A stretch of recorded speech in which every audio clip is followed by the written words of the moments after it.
Hello everyone, thanks for tuning in with me and Roy. My name is Emily and I will be your host for the day.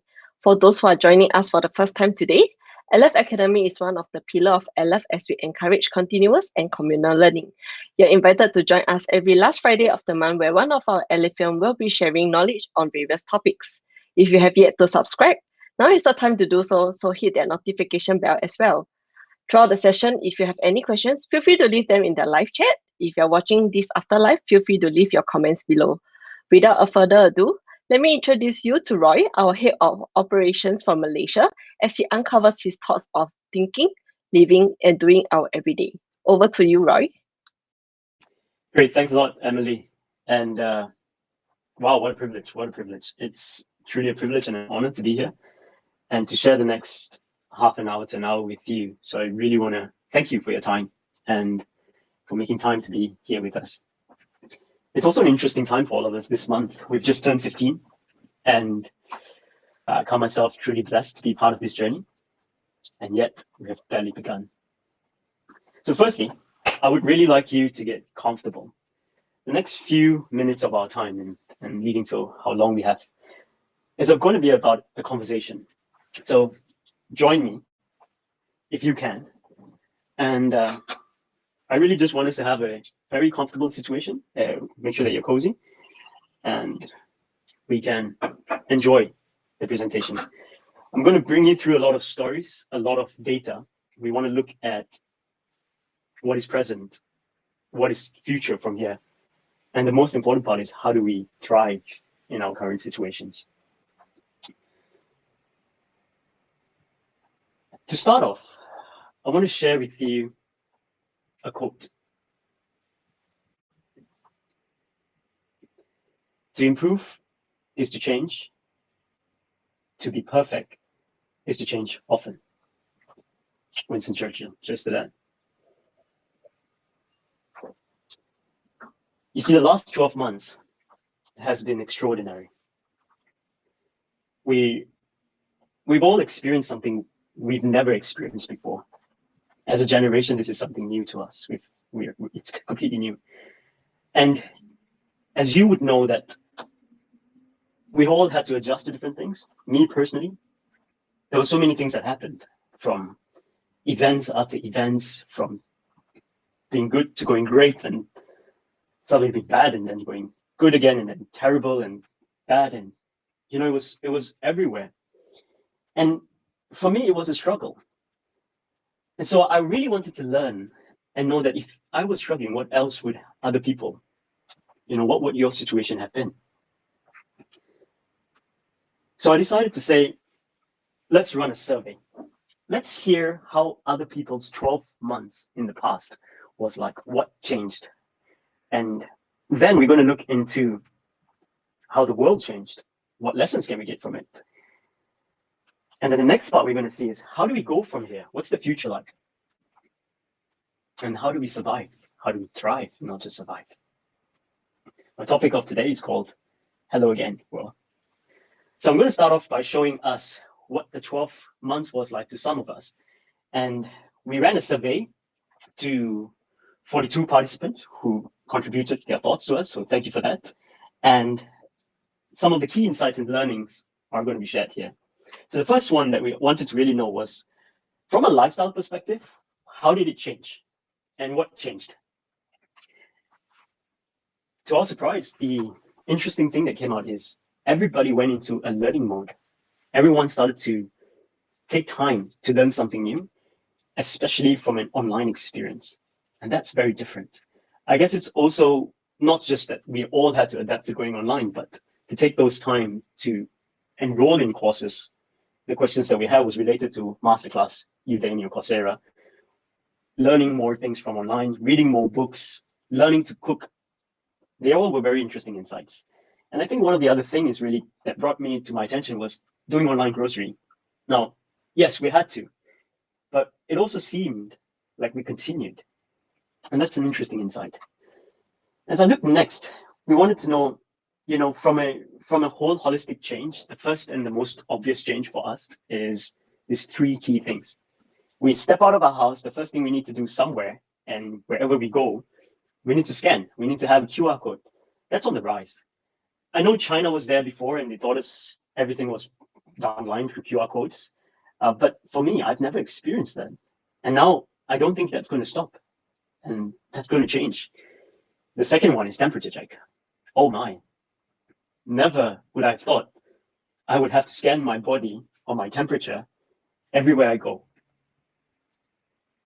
And the last one, I think, is the most difficult one, is social distancing. Not just among strangers, but even our family. Wow. So, there's all this change that's happening. And then as we look into it further, right, we wanted to really understand, in your country, in your market, what was the biggest digital change, especially with all the lockdowns that we had. And to our very interesting insights, five key things came out. The first one was, I guess, is very obvious. I mean, this is no in particular order of which is highest or not, but the first one that we pulled out here is working from home, or maybe just the ways of working. That needed to change. Contact tracing is quite obvious. I think I brought that out earlier. But then these three key things made a very significant change. How we stopped spending money through cash and went online. The way we bank, blockchains and Bitcoins, how business needed to be digitalized, and how retail experiences took a very different change. And we see this very consistently with the rise of e-wallets. Data shows us, and this is cool, Malaysia is the highest mobile wallet usage in Southeast Asia, followed by the Philippines, Thailand, and Singapore. This is a MasterCard study. And what is also interesting from that is that it showed the decline of cash in these three markets, starting first with Singapore at 67% decline, followed by Malaysia and Philippines at 64%, and Thailand at 59%.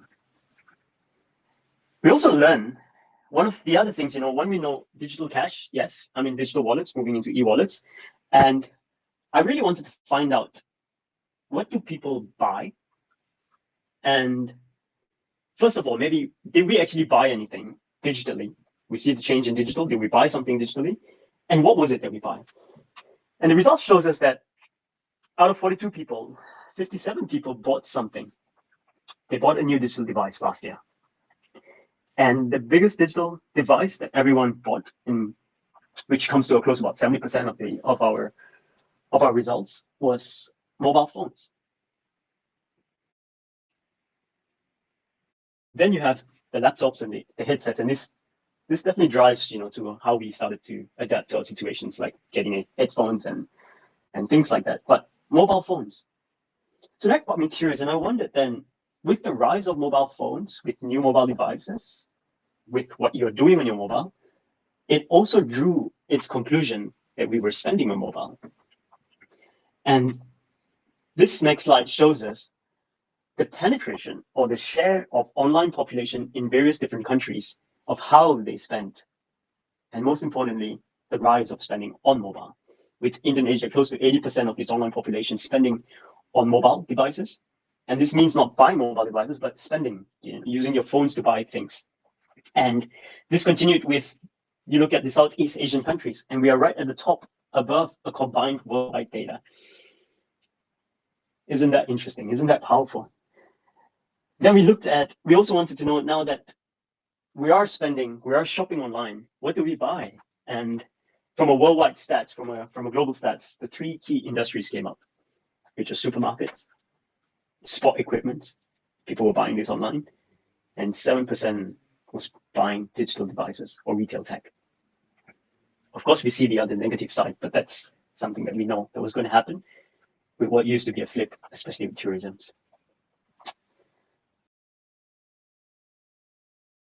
That's great changes, right? We've seen things from how positive the world has changed, from how we lived to how our behavior changed. Now, here comes the silent truth. On top of all of that, there are the unwanted change. The things that we don't realize that are also changing. And in today's world, in the current situation that we have, we should learn to recognize this. The first thing, of course, is death. As of this week, 3.5 million people, or at least now 3.5 million people have died out of COVID.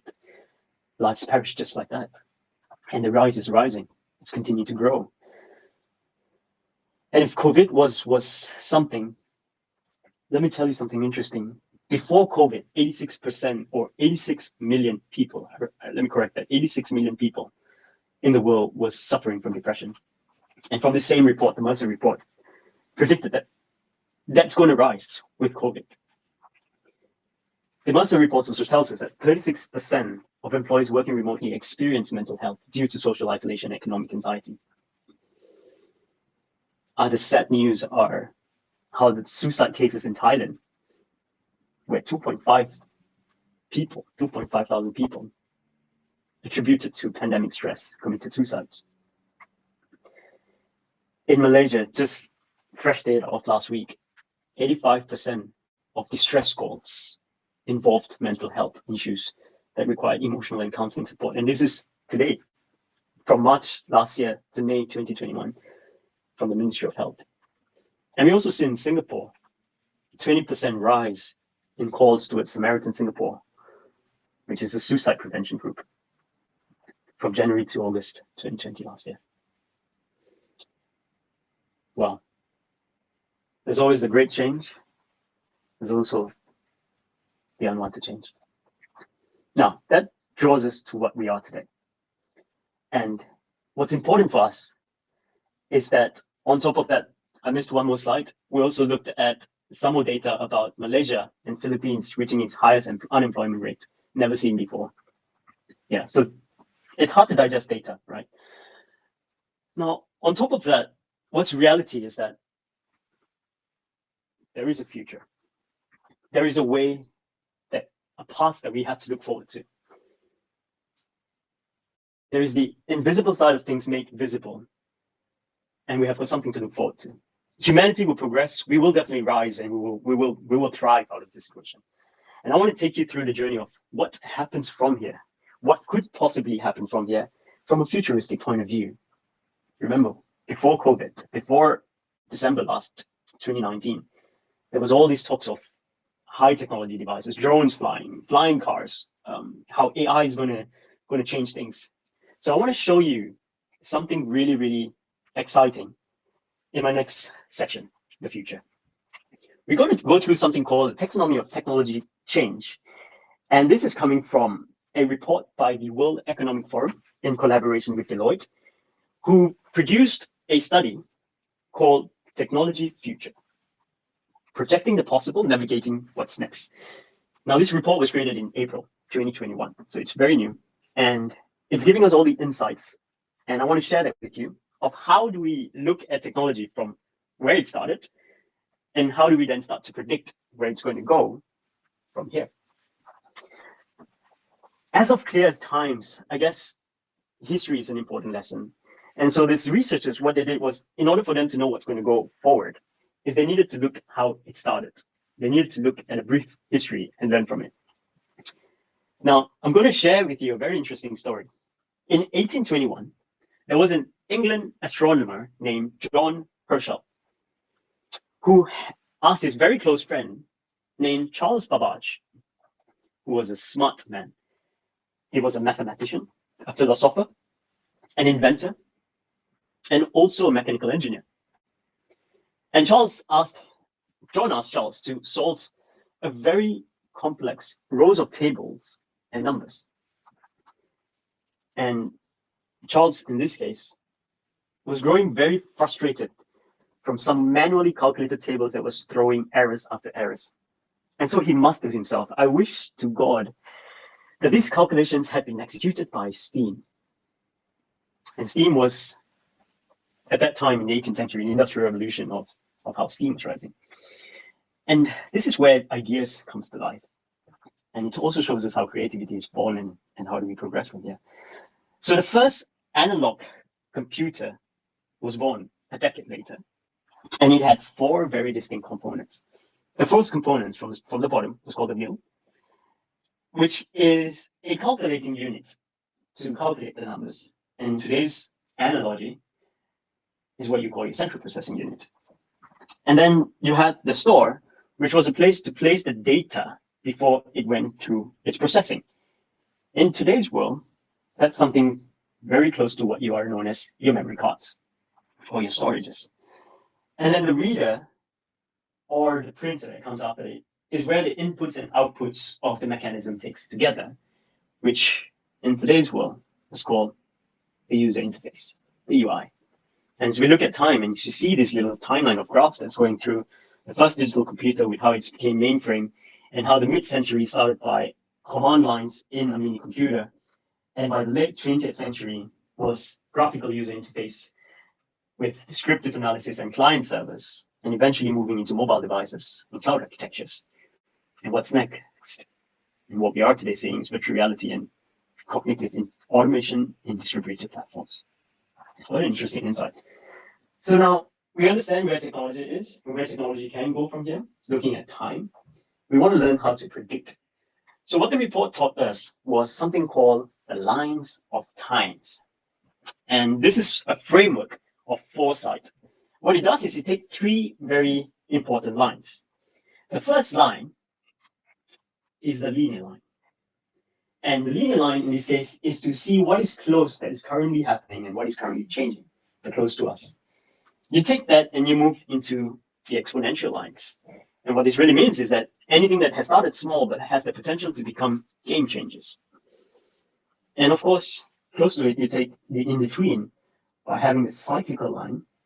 And what cyclical line does is that it draws the comparison between what is linear and what is exponential to become what is possible. So from here, you start to draw out a projection by taking the lines of the linear and exponential and seeing where your cyclical line draws you. You eventually become what is possible and what is probable. Now, possible in the sense that things are close to it, probable in the sense that this is highly likely what we are going to see in the future. And this is taking data from historical data by plotting all these information that you can find today, from economic cycles to big data, to information, to primary offices. So we're gathering all this, even from exponential stuff, the AIs, the MLs, the VRs, and then we start to predict. And if you closely look and you see what is probable, what the guys have done is to see that some of these things are currently happening and it's all about to grow. Such an interesting time. The truth is, it's an amazing time to be alive. I've learned to be grateful for that because we're living in futuristic times, and history is about to be made by people like you and me. But by looking at all of that, we've gone from chaos to volatile, uncertainty, complex situation, and ambiguous environment where we don't know what we don't know, and we don't know what's going to come. How do we survive? How do we thrive and get the best version of ourselves moving to the future? And I find that this next steps, this next part of us, is going to be slightly personal. These are things that I've learned, things that I've gone through, and also things that I'm continuously learning. And I feel like this is an everyday thing. Hence, I've kind of put 5 things together to see how we should survive, what research is telling us to do, and how the great people and minds from the historical past have taught us lessons from here. Now, the first thing that I want to share with you is you've got to learn how to accept it. About 2 years ago, in October 2019, I was very involved. I was in Philippines. I was in Manila, and I was very involved in trying to build our Aleph Philippines office, spending close to a year and a half before that. And this was where we had a solid team, we were strong, and we were working on a great and exciting project. We were building the digital bank in the Philippines, the first for it, and we had a great client. And I was there on one Friday, and we just got out of the office, and I was crossing the road together with my colleague Chris. And while I was crossing that road, I received a phone call. The phone call was from my sister, who said, my dad had a stroke. And this is while I'm crossing the road. Now, bear in mind, this is October. We were at high spirits. I was super excited because also the next day, which was a Saturday, I was due to fly to Arvin's house for Deepavali. And I was very excited because Friday's come, we've got a great week. We're going to get a drink with Chris. And then I was going to go pack my bags and take the next flight out to Singapore. And then I received this phone call. And while you're in the moment, things are great, right? You're still strong. And I just thought, okay, now what do I need to do here? So I shifted my plans and said, all right, I'll come back, and took my flight to KL instead, and straight got myself to get going to what do I need to do next. So I was actually talking to Chris, and we were having a drink, and I was like, it didn't really kick in. Anything didn't really kick in. You're still like, oh, because you're far away, there's nothing much you can do, so you're going back. And then I flew back. Things didn't get good. December came. The first outbreak was found. Christmas was weird. January came. China was in a lockdown. Chinese New Year came. It was very quiet. February came. March came. Went back to the Philippines. Came back trying to win a pitch together with us, and we were talking to a new client. That was the last flight that we took back. And then next, Malaysia got into a lockdown. Things went from great to bad to terrible. People getting sick. Things were not going well. I went for a surgery. Decided to stay locked down. Couldn't speak to anybody. Didn't have anybody to talk to. And months and months passed by, and all I was trying to do was trying to take control of things. because that's what we naturally do.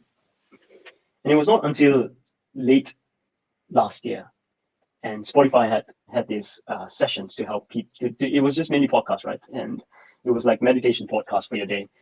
And that was when I heard this man, Deepak Chopra, who said, "We've got to learn how to accept things." And this quote is so powerful: "Nothing brings down walls as surely as acceptance."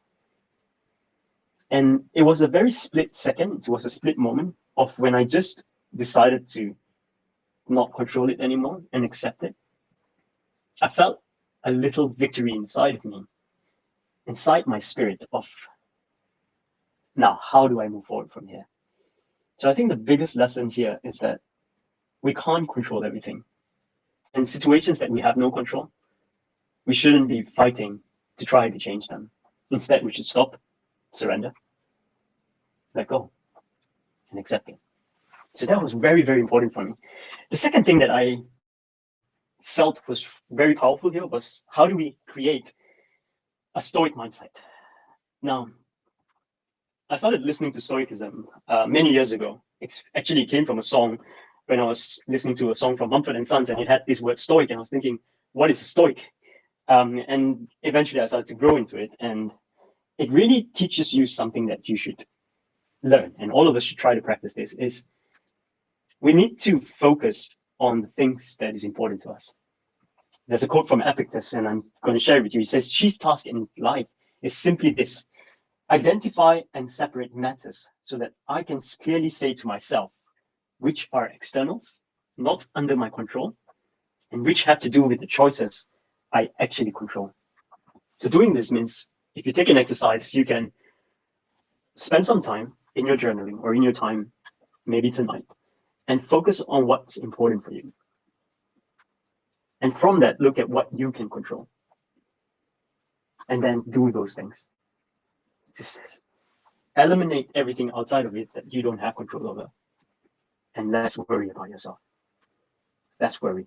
Don't worry about it, because you can't do anything. And what this really does is that it shifts your mindset towards a focus point. And that focus points are things that you can actually take control, which means decisions can be better. So find that. The third part here is something called the hedgehog concept. And I took this from a book called Good to Great by Jim Collins. And it's a really good book. I highly encourage you to read it. But one chapter in that, which resonates very closely, especially, it's a practice and you've got to find it, is to find your sweet spot. The word hedgehog concept here came from basically a Greek parable, where it says the fox knows many things, but the hedgehogs know one big thing. So in order for you to find that, it's not really making it for you to be the best at it. It's not about doing something that you are the best at. But what this is all about is to understand what can you be best at, and then work on it. And the most profound insight to that is trying to be simple. So there are 3 ways to do it. First is look at your passion and find what you're passionate about. The second one is look at what you're good at. Now, there's a very different thing between what you're passionate and what you're good at, because you may be very passionate about something, but you may not be very good at it. For example, I may be very passionate about music, but I'm not a very good singer. Or I'm actually much better, or I'm better at listening. Another example, if I'm an accountant, I may be very passionate about numbers, but I'm actually very good at speaking. And that's a very different. And the third one is something that's economical, which is whatever that motivates you to drive yourself towards an economic resource, pays you. And when you find these 3 things, what really does happen is, again, it's quite similar to the Stoic mindset, is to shut off the noise, to find your strengths, and to know that that's something that you can focus to become better.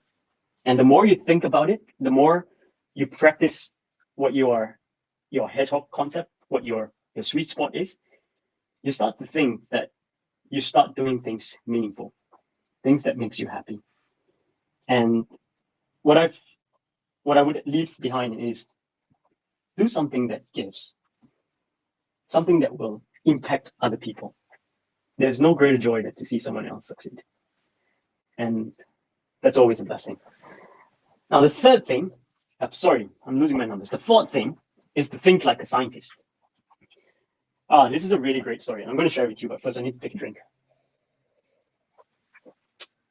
Some of you might recognize this name called Mike Lazarus. And Mike is actually was the CEO of BlackBerry. In 2009, BlackBerry occupied half the market share. And by 2014, it was less than 1% of the market share. How could something like that happen? The greatest downfall of Lazarus is that his inability to rethink his long-held opinions and respond to changing trends.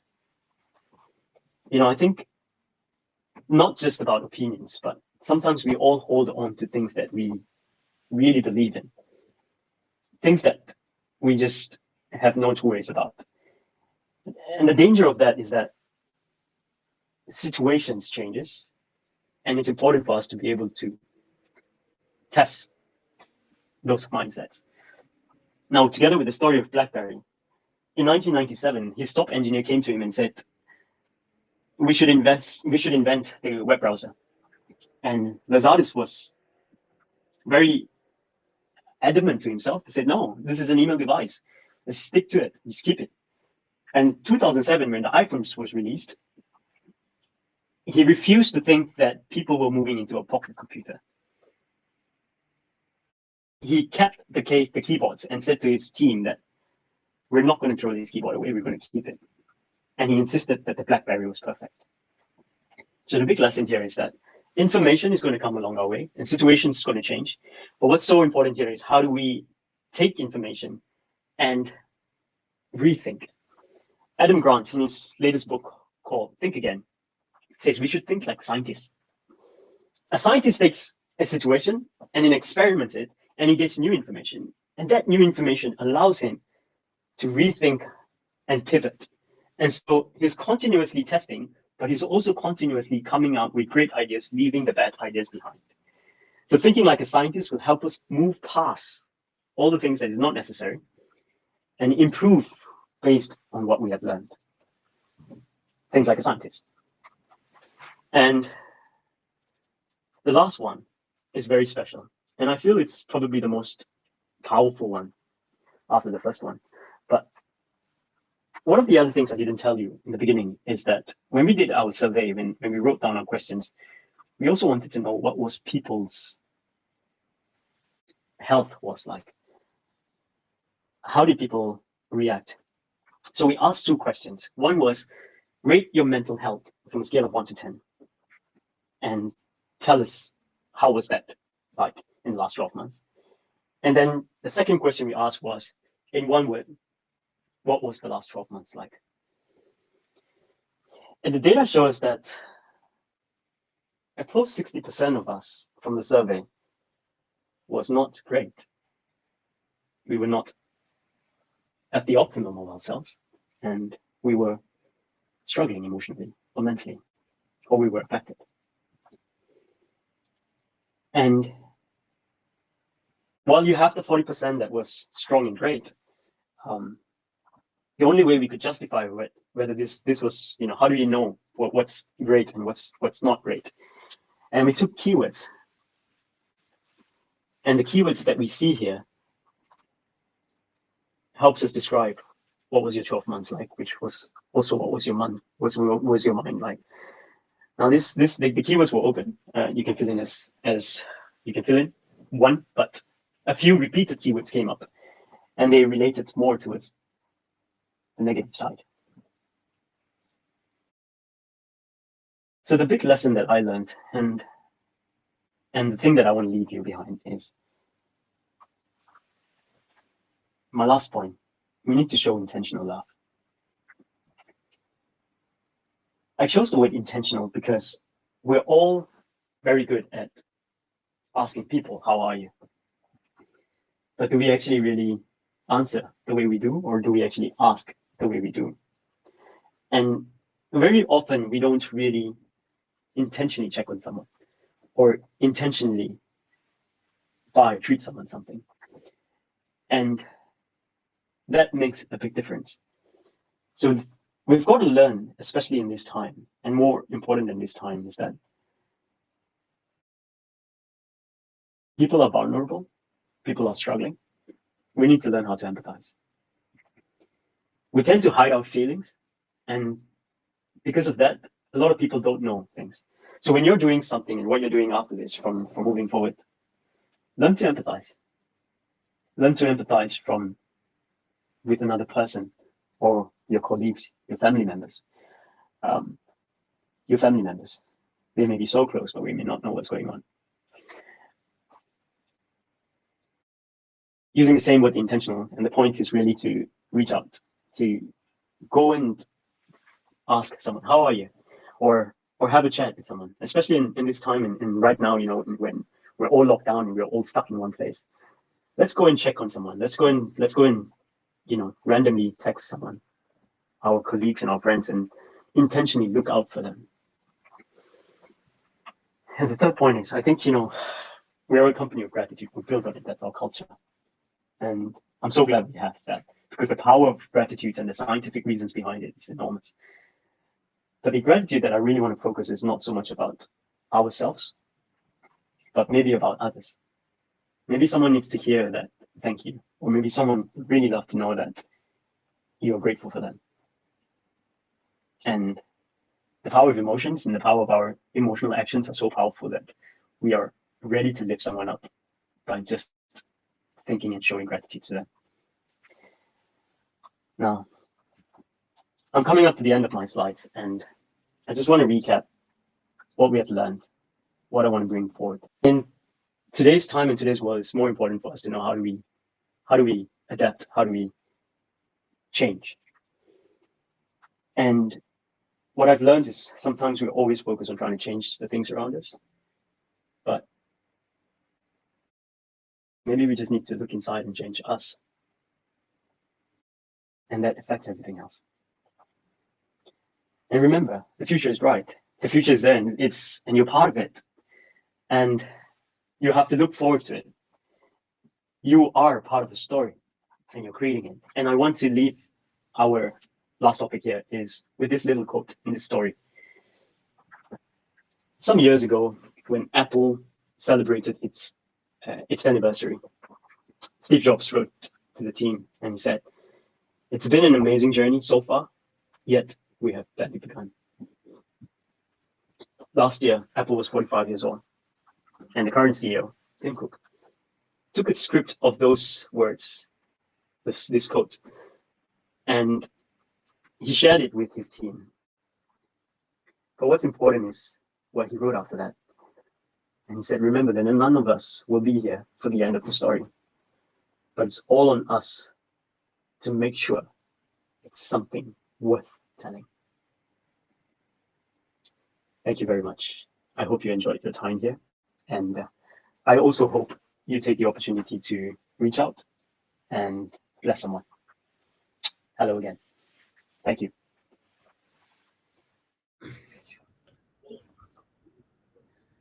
Okay, welcome everybody back from Roy's presentation. And firstly, I would like to thank Roy for the presentation. And now I would like to invite our regional guest, which is Janaka and Gil, with us to answer some of the questions from the ground as well. So welcome, guys. So first and foremost, I have a question that's from the ground that is very related to the picture behind Roy. Roy, would you like to share about some about the picture and how it relates to actually your presentation? Well, guys, first, thank you for tuning in, and I hope you enjoyed the presentation. The picture is actually an experiment. This is something I drew, and I drew it because I was preparing for myself to. Remember, I shared with you the story that I had in how to accept things, and I was going through a lot of things towards last year. So I was trying to find a funnel or a way to express myself, and so I wanted to also dedicate it to my dad. And this was an idea of just trying to play with colors and take it towards an abstract. And if you see, there are three main colors. One is blue, yellow, and red. The whites and the grays are meant to be the seasons that I was going through. But yeah, so this is kind of just an experimental work. It has no absolute meaning to what it means, except something that I just wanted to express while I experimented with colors. Cool. Thanks for sharing. So we have a few sort of comments, I guess, attention relating to your last point of your presentation, which is showing intentional love.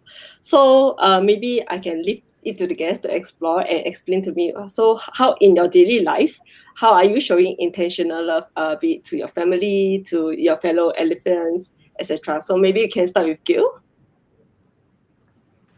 Excellent. Thanks, Emily. Yeah, look, I think intentional love is such a powerful thing that we take for granted. And the word intentional is what makes it so powerful, right? Because I think there are people that we naturally love and will connect naturally. And then there's people that we do love. We don't maybe take action on that on a daily basis, and we don't show that love on a daily basis. And I think the fact that we're all separated now, we're all going through a different modes in our own countries. It's very challenging. It's very hard to feel that love or even give out that love. And I think a few things that I've personally done on my side is try to be more compassionate. I think that's one part. And try and really show empathy and understand where people are coming from. I feel like I had done that previously, but I feel like I need to do that even more now, right? And maybe be more conscious about it and more conscious about reaching out to people and understanding where they're struggling and making them realize that we do care, and trying to solve their problems with them. I think that's one key area. I think when it comes to the family, well, we're all stuck at home, so there's a lot of love going around right now with the kids and the family. So I'm not too fussed about that. But it's true also the extended family, which is living in Europe and in my brothers in Canada. Those are very challenging, and it takes effort to remember to do certain things, especially now that we're away. So discipline is a big part of it. A want to connect, but also the effort of doing it plays a big part, and that's how I handle it. Right. Thank you, Gil. What about you, Janaka? Let me try and add to that. I think I'm just naturally a bad person when it comes to showing any sort of love. I just not a very expressive person. You can ask my. So I outside of work, I just rarely. I don't like to be on the phone. So I think one example of intentional love I think I got used to doing since I traveled out of my home country to Singapore is connecting with my parents minimum on the weekend, speaking to them at least for an hour, and then post COVID it's becoming, I think, more important because I haven't traveled back home for 2.5 years, I guess. So I think this is becoming more and more important. But as an example of how this was done in work, this was not me, it's someone in my team. So last Hari Raya, I think COVID was still on, and most of us were locked in our houses and couldn't travel outside. And one of my teammates mentioned that his colleague is kind of feeling down because it's the first time he's celebrating alone. His Hari Raya is generally a festival to be enjoyed with family, right? So he said he's feeling kind of down. Can we do something? So the team kind of got together, and then we ordered food for everyone in the team, and we just came online, organized a virtual kind of dinner session. So that was something that really went well, and because that guy, it was a surprise to him. He didn't know that the team was doing this behind the scene. So it was a really nice gesture. So these are some of the things that we can do, I guess, to show intentional love to whether it's your family or your workmates. Yeah. So what do you think, Roy? Yeah. sometimes we think you wait, or you are in a situation where your family is far away, and sometimes it's across borders, sometimes it's across seas and lands. Like my mom and my sister is just 25 kilometers away, and it feels the same in that essence as well. And we hardly get to speak the way we enjoy speaking it. And I think the biggest part here is even just spending a day or at night, just to say, thinking about you, and hope everything is well back home. And this could just relate to a friend as well. I remember there are so many people, especially with us, with our team members, and everybody puts up a good front when it comes to work. But when it comes to problems or situations, we tend to hide it, and we're probably very good at it. But sometimes we need to just be a bit more aware that sometimes saying how are you and how was your day and how was your week can mean so much to someone.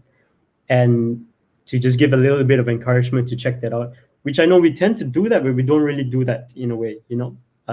So I think which is also why when I was preparing this, I felt like there are so many practices we do, but we don't actually emphasize it, or we don't actually grow in it. And times like this, it makes it even more important. And I feel showing intentional love is literally just sending a text message to say, hey, well done on what you did, or how are you feeling? How are things back home? How's family, or something like that. It doesn't always has to be buying something. It's mainly just even asking a question. And yeah, that's what I feel. Right, thanks, Roy. So I think one of the things that Eric has highlighted in the chat is he is very inspired by you sharing your vulnerability. So maybe you can share with us a bit more, like what gives you the confidence to be on a public platform and sharing about what is sort of vulnerable in the vulnerable side of you. Yeah. I think big shout out to Eric, man. I think it's the first point, which is learning how to accept. If I didn't have accepted the situation and the way things are going, I don't think I would be able to speak about it. And that's a victory for me, right?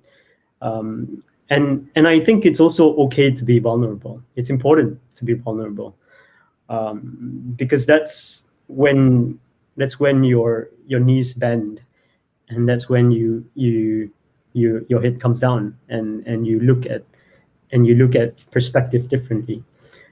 So it's definitely learning how to accept, and that was the victory for me, to know that once I accept it, I'll be able to speak about it. And the other part, I think, I always believe that sometimes we all go through things not because it's for ourselves, but maybe it's also because of other people. Some other people needs to know something that you are going through, because they may be going through something as well. And I've always felt, if I can learn how to take my situations and try to talk about it, someone out there who is going through something similar, or something towards the area that I'm going through, will benefit it more than I am. And I felt that was more powerful. It also gives me the inspiration to be able to want to share. Cool. So I guess I will pass this similar question to, I guess, Janaka this time. So what do you think is a confidence booster for you to share about your vulnerabilities? Might not be on camera, maybe with just someone else. To be brutally honest, I've never been comfortable being vulnerable in a public sense. I think it's very brave of you, Roy. I think I don't know. I might not be able to do it, but I do agree. I kind of go and see what other people talk, and it does help sometimes to see if someone is going through a similar scenario. I kind of feel like, yeah, I'm not alone. Other people also having this could be going through the same thing as me, and it's kind of helps me to like move through the situation. But yeah, even though personally I struggle, I do kind of listen to other people and get energy from them. Yeah. What about Gil? Do we have anything to add on to that? Yeah, I think, look, I feel that vulnerability is key to growth, right? And we as people, I like the metaphor that or the analogy that Roy used about the bended knee. We all want to stand up all the time, but there comes a point where we struggle differently. Some have challenges worse than others, and some are less challenging, perhaps. But the reality is that there's nothing wrong with vulnerability, and I think there in many different cultures, many different. I've seen this across the region, and how different countries will treat it differently. But there's this cliche of, oh, I don't want to seem vulnerable to anybody else, right? Well, I don't want to seem vulnerable to my manager or to my lead or to my and because they feel that it's maybe an ego thing, maybe it's a confidence thing, maybe it's I don't want to seem weak. But I feel that to grow, we always need to have the ability to accept help and accept sometimes criticism, sometimes help, basically help from outside, right? It can't always come inwards, and that's something that I have had to learn the hard way. I've had many people tell me that you keep things to yourself, you try to deal with the problems by yourself, and it'll be so much simpler if you just opened up and expressed and shared and told us, and we would have done this together. And I think the beauty that I found at Aleph is that anytime I open up, there's always someone there. There's always someone willing to step in, right, and support, whether no matter how big or small the problem is, and no matter where or not those people are, whether they're in Malaysia or not even in Malaysia. So I think we all need to realize and understand that there's nothing wrong with that. There's no prejudice against it either. I think what Roy shared earlier was super powerful. And I know that some people are not comfortable sharing that way, but I think each of us needs to find our output, our way of having somebody to talk to and somebody to share those vulnerabilities. It might not even be someone within Aleph. It could be another friend. But being able to do that, give the opportunity to grow. And I think that's really what we all want in the long term. Thank you, Gil. I guess. So, yeah, go ahead, Janaka. Yeah, sorry. I guess different mediums help. What do you think, Roy? Yeah, like writing it out or being on camera. Maybe some writing is something I might be comfortable with. Yeah, and that's so true, right? Like sometimes the painting as well. Like we have different ways of expressing as well. Yeah. And that's what I really like about art, in a sense, like whether it's writing or whether it's writing a song or whether it's painting or something. It brings out the most vulnerable part of us that sometimes nobody really knows. And but in order for you to really make an impact out of your story and out of your doing, first you've got to make sure that you've accepted your situation and you've dealt with it. And being able, because I cannot help someone if I'm not strong enough to help that person, and I will never be able to help myself unless I need someone stronger to help me, right? And so I think there's definitely a lot of work that happens between yourself, and support is always there. Families are important, friends are super important, people are important, and it's also not just people. Sometimes I feel like watching movies or reading your favorite book or things will help you to just grow, and it's all that same vulnerable state that you are in, but the output of it is tremendous once you allow yourself to go through that. So I think while we are going through that, and I'm sure Janaka, I was just simply like you. I just never liked to share anything with people. but I grow and I learn, and that mindset of me knowing that someone else needs to hear this is the one that drives me to say, yeah, okay, maybe I need to talk about it, and that somehow helps me, but I believe it helps someone else's as well. Just like music, I'm sure Gail would profess to that. Gail, have you written any songs out of your dark moments that has lifted you up, and more importantly, lifted someone else up? Yeah, I think I hate to share this, but when I was at school and uni, I was quite emo, and every time a girl broke up with me, my whole like album would be just songs. Like I'd be like Adele, just sing about breakups. Or is it Adele or is it Taylor Swift? Literally I was them, and every song was about a breakup. But it's looking back, and I still have some of those songs, and they're quite bad. But looking back, you listen to them and you kind of go like, oh, like this is how I dealt with it. And I listen to some of the lyrics and I go, yeah, this is how I dealt with it. And so I think for me it's music. For others it's drawing, painting, writing. I think music has helped me as an output for whether it's stress, any vulnerable time.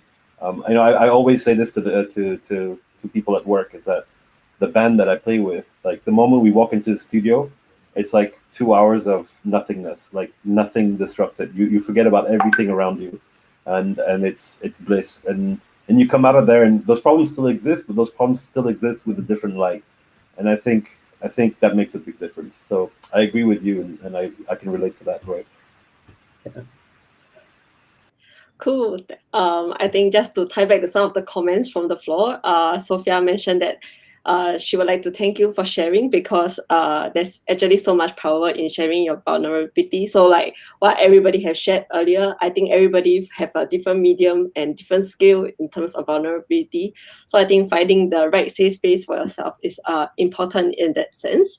So before we close today's session, I think Arvin has a question for Roy to share something that happened earlier this year. Would you like to share that with us? What happened earlier this year? I scolded you. Huh? You scolded me? Because you're not making a good environment for people to be vulnerable here. Oh yeah.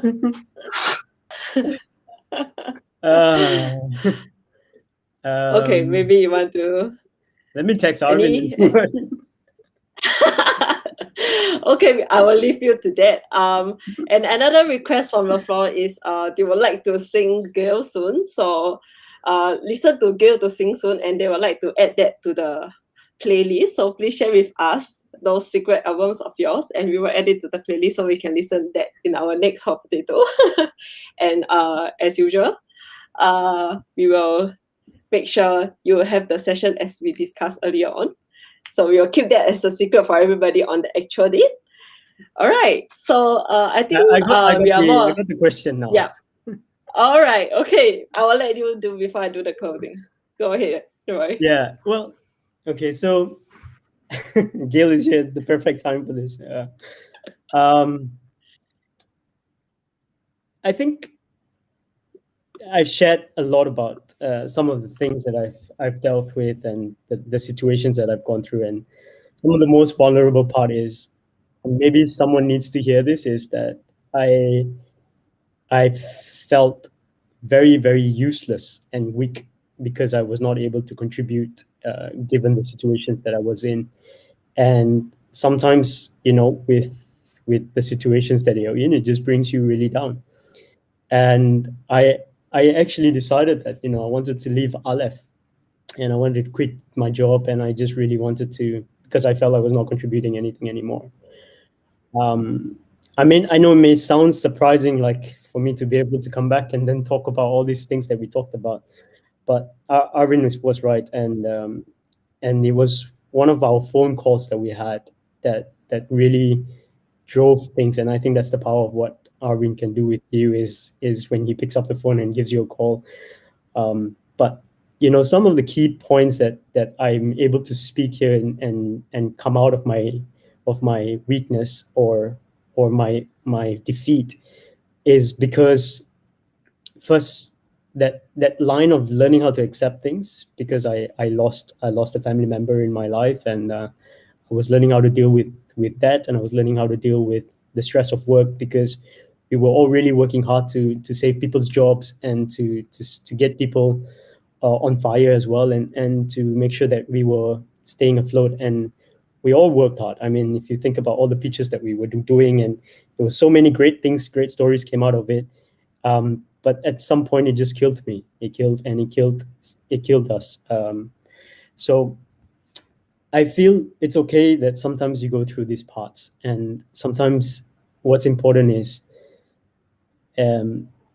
especially the last line of the story, which is also why I put it as the last slide, is because when I realized that conversation I had with Arvin and realized what I was doing, and all I needed to do was first learn how to accept and bounce back from it, I realized that, I may never be here to finish the story.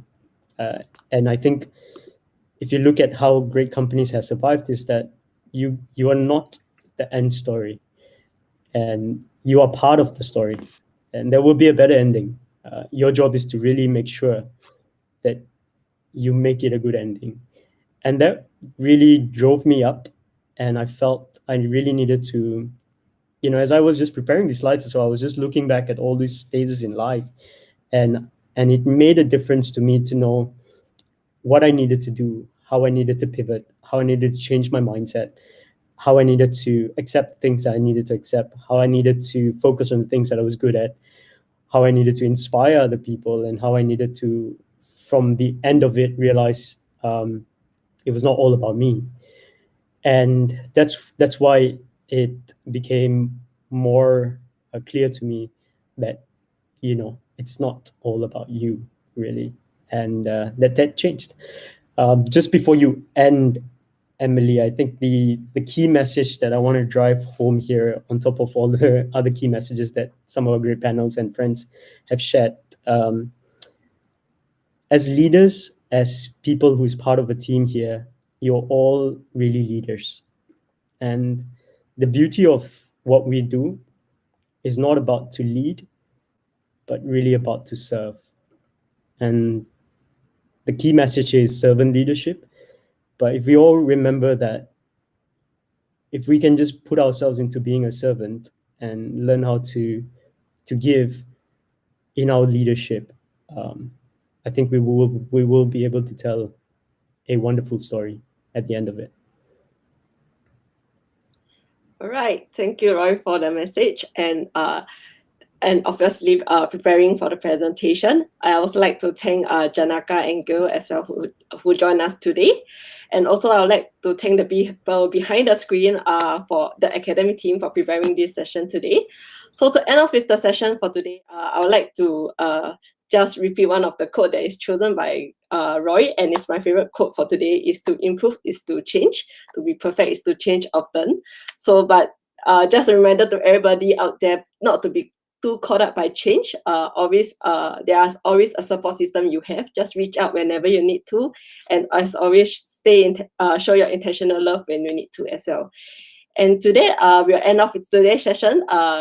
Happy Friday, everybody, and cheers to you and your family. Have a great evening. Thank you. Goodbye.